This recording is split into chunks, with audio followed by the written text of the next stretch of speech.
Let's talk about games. So today I want to talk about terminology in role-playing.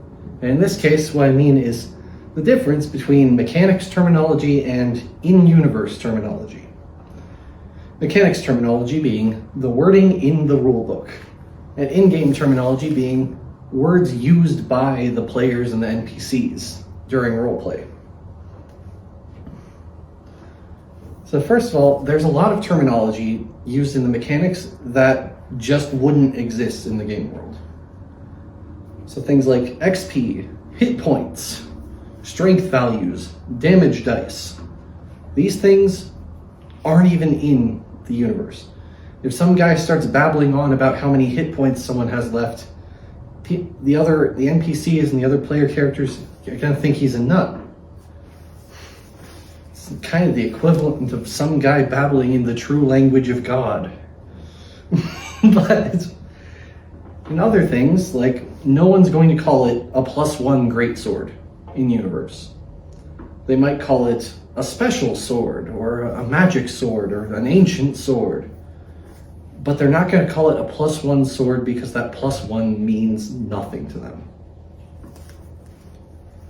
And you might even go so far as to say something like spell slots. Like, that's a mechanics term.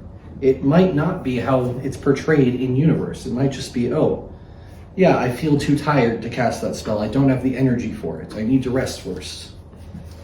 Or something like that. So terms like upcast might not make any sense used in roleplay.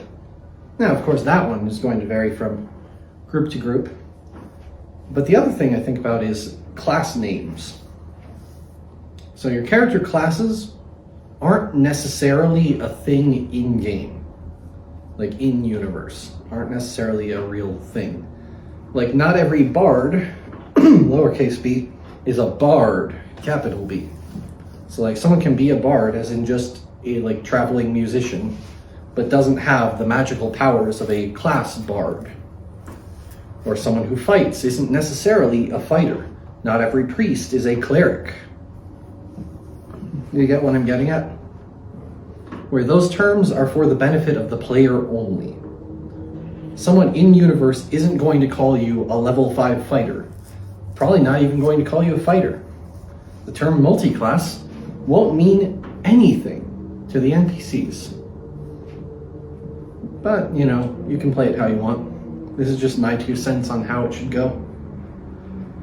Anyway, thanks for listening for a moment, and I'll see you later.